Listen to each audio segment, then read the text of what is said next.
Shalom everyone. This week's Parshat is Parshat Korach. Thank you so much, Rabbi Kleinman, for giving me the opportunity to share some Divrei Torah with you guys this week. In the Gemara in Sota, and Yud Gimel Amud Beis, which we're learning at Night Seder, the Gemara in Yud Gimel Amud Beis says a very interesting Gemara having to do with this week's Parsha. The Gemara is speaking about the Lashon that Hashem said to Moshe Rabbeinu when he was arguing with Hashem to go into the land of Israel, to plead to Hashem that I need to go into the land of Israel, I want to go into the land of Israel, to get Hashem to agree with him to go into the land of Israel. And Hashem responds to Moshe Rabbeinu with the following lashon. He says, Rav lach, you have enough. And that was it. That was the end of the conversation. Hashem says, enough. Stop here. The conversation ends here. The Gemara in Sota says that the reason that Hashem responded this way to Moshe Rabbeinu, Rav lach, that was the reason why he used it in that specific lashon of saying you have enough in that way, is because that's the lashon that Moshe Rabbeinu used to Adas Korach and the response to their rebellion. That's what it says. Moshe Rabbeinu says to Korach, he says, Rav lachem bnei Levi in this week's Parsha. He says, you guys have enough. You, the Leviim, Korach, your rebellion, you have enough. Your avoda is enough. The obvious question is, why is Hashem refuting Moshe Rabbeinu's prayer because of the lashon that he used against Korach? The lashon that he used against Korach, Rav lachem bnei Levi, seems like an appropriate response. Seems like the right response. But the Gemara is seeming to tell me that it was that Hashem was giving him Musar, Mida Keneged Mida. Just as you used your lashon, Moshe Rabbeinu, just as you used your lashon of Rav lachem bnei Levi, right, to give Musar to Korach, I'm also going to give Musar to you. Hashem says to Moshe Rabbeinu, Rav lach. I'm going to say, Rav lach, you have enough also. What's going on? What's the Mida Keneged Mida? Wasn't Moshe Rabbeinu doing the right thing by responding to the Bnei Levi, to Korach, in a way, Rav lach, Rav lachem? What's wrong with that lashon? Why did Hashem respond in that way? So Rav Shimon Schwab, in his Sefer Mayan Beis Shueva, explains this Gemara in the following way.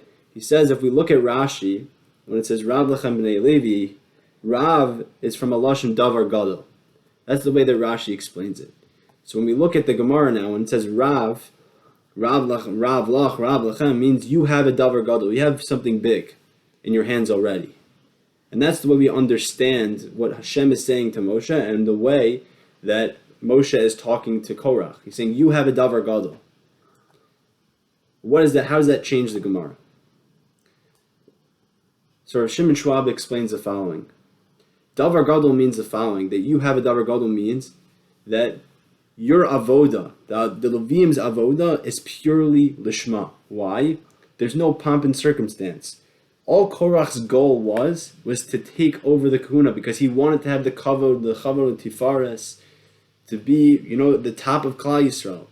That's why he wanted to be Kohen. He wanted to be at the top. That's what Korach's goal was. And Moshe's response to him was, you have the biggest kavod because you're doing something that doesn't get kavod. You're doing something that's all lishma, purely lishma, nothing in it for you. That is something that's purely lishma, purely solely for HaKadosh Baruch Hu. Your avoda of carrying the aron and carrying the kelim is what the Leviim did, of cleaning up the Mishkan. That avoda is purely lishma. That avoda, you should understand, is incredibly important to Klal Yisrael. And your avoda is a davar gadol. You should understand that Rav lachem bnei Levi, that your avoda is incredibly important. You don't need to have the kahuna. Your avoda itself, it gives the ability to the Kohanim to do their avoda. It's so lishma because no one knows, no one sees them. They're all behind the scenes. So therefore you know for 100% that it's lishma. It's not about the kavod of the Kohanim who are completely involved in the avoda and are getting all this honor. It's hard to take honor, to have honor, and to not be gaivadik about it.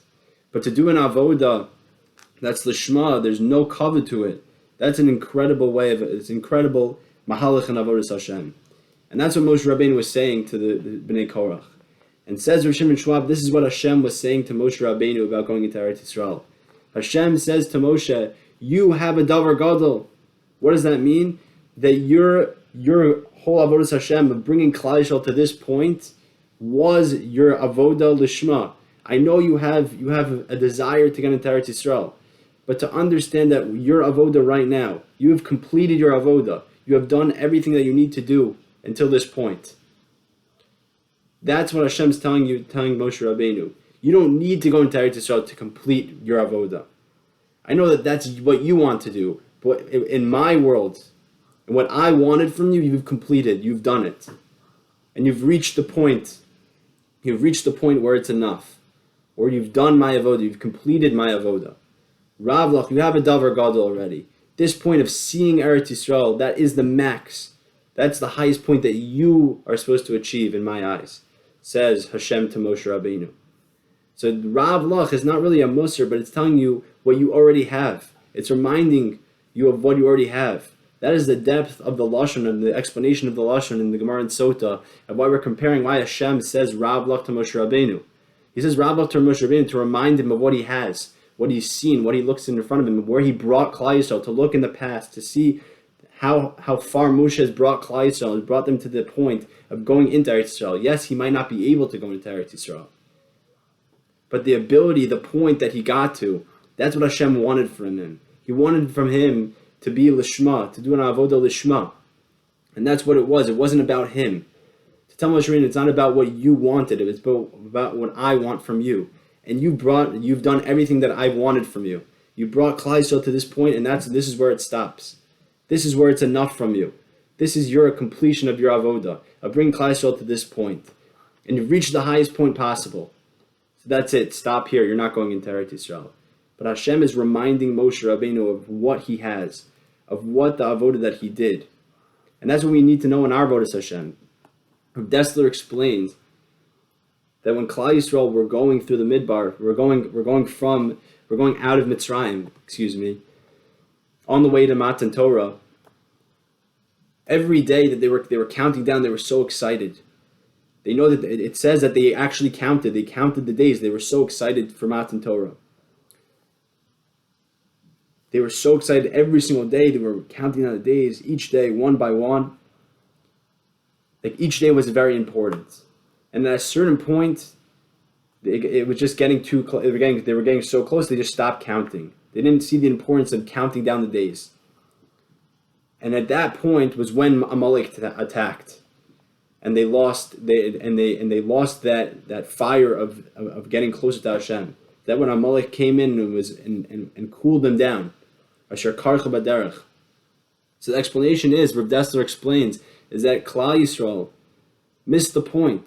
They didn't realize that every step along the way was important. That what they had at the moment, those days, every single day counted. Everything that they did counted. Everything was a davar gadol to them. Every mitzvah was important. Every day that they were getting closer to Matan Torah was important, until they stopped. And they realized that this day is not important. We don't need to count anymore. And at that point, Amalek attacked, because they saw that they thought that it got so easy. They saw that Matan Torah was coming. They knew that they were getting Matan Torah anyway, so all these days didn't count. They didn't really need to count these days anymore, because they knew they were getting Matan Torah. And at that point, that's when Amalek attacked. We have to understand that every part of our avodas Hashem has to be done with all of our heart, all of our soul. And to know that we have a davar gadol. We have the ability to give Hashem nachas ruach, to do avodas Hashem lishma, and to not have it not for it to be about us, but to be about doing it lishma, doing it for Hashem. My Rebbe always likes to say, what's the most important mitzvah? It's the next one that you're doing, the next one that you're going to do. That's the way we're supposed to do avodas Hashem. It's not about what I want to do. It's about what Hashem wants from me. Hashem wants for us to do mitzvahs. Hashem wants from us to learn Torah. To understand that we have a giant opportunity, incredible opportunity, every single day to do mitzvahs, to give nachas ruach to Hashem, to complete our avodah, to see the importance of every action that we do. As Moshe was telling the Leviim, telling Korach, that you have a davar gadol. It might not seem like a davar gadol. It might not look like a davar gadol. But doing the small things in avodas Hashem, counting those days, Klal Yisrael counting those days until Har Sinai, until Matan Torah, was incredibly important. As you see, because that's when Amalek attacked. And that's when in our Avodas Hashem, if we relax, if we don't go to davening one day, that's when the Yetzer Hara attacks us. And we can't let that happen. We can't let the Yetzer Hara come in. We have to do every mitzvah like it's the biggest mitzvah in the world. We should be zocha to do our Avodas Hashem, to understand that we have Rav Lachem Bnei Levi, Rav Lach, that we have a Davar Gadol, that we have the big opportunity in our hands, that every mitzvah has to be done with a fire, with a passion. Have an incredible Shabbos, everybody. I want to take a moment to invite you to our special Night Seder program. Our Aaron and Leah Night Seder program has been endowed to our shul, bringing in outstanding young Talmidei Chachamim to our shul every Monday to Thursday from 8:30 to 9:45 every night of the week, in order to give you the opportunity not just to listen to Shirim, but to do your own learning. That means to say you choose, even if it be half an hour a week, you say, I would really like to learn X. I would really like to learn more about Y. And I want to come in. You can find a chevrusa. You'll be assigned your own chevrusa to work through it at your pace, at your level. That's what Night Seder is about. We're shifting from receiving Shirim of Torah to learning Torah ourselves. Please join us for our Aaron and Leah Night Seder program. Looking forward to seeing you there shortly.